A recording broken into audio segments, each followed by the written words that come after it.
So I would like to discuss with you another duration problem and with another method, shortcut method, how to use it.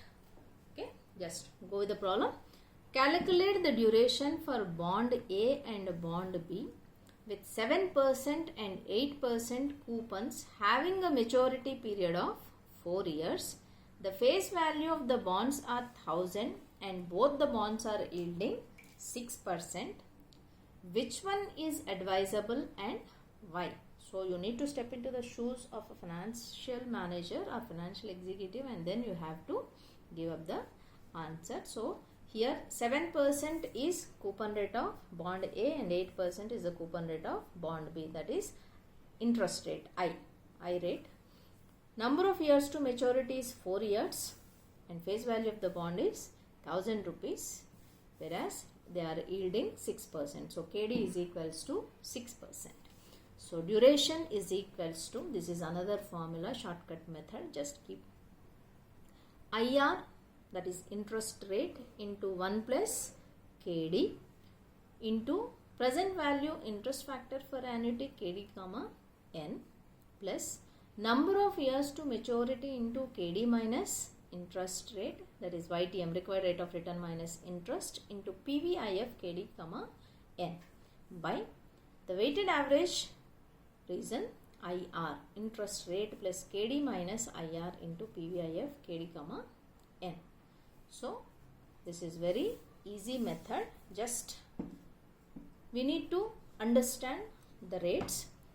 IR is equals to 7% for bond A, that is equals to 0.07, and 8% for bond B, that means 0.08. KD, yield they said 6%, so KD is equals to 6%, it means 0.06. N is equals to 4 years.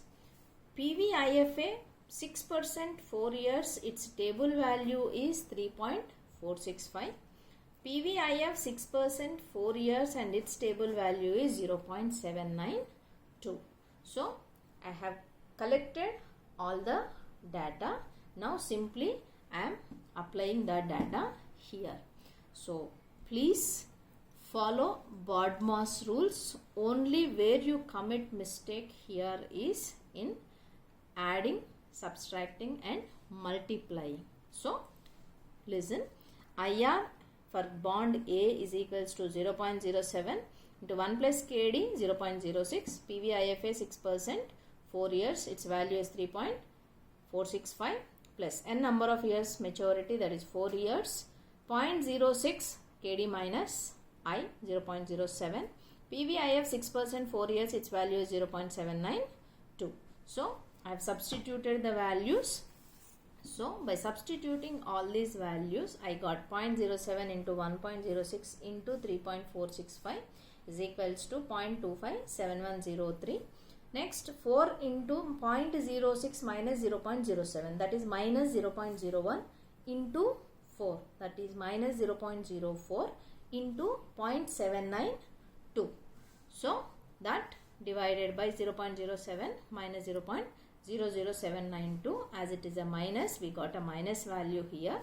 So by deducting and dividing by this, we got 3.6312 years. So duration for bond A is equals to 3.6312 years, and for duration for bond B, everything will be same except interest rate change. So that is 0.08. So in place of 0.07, you have to substitute 0.08 and do the valuation accordingly.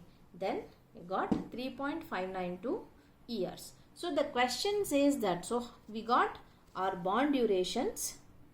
Duration of A is 3.6312 and duration of B is 3.592. So which one is advisable and why? So as per the duration, whichever bond is having less duration, we have to accept that bond for investment. So in this case, bond B is advisable to invest.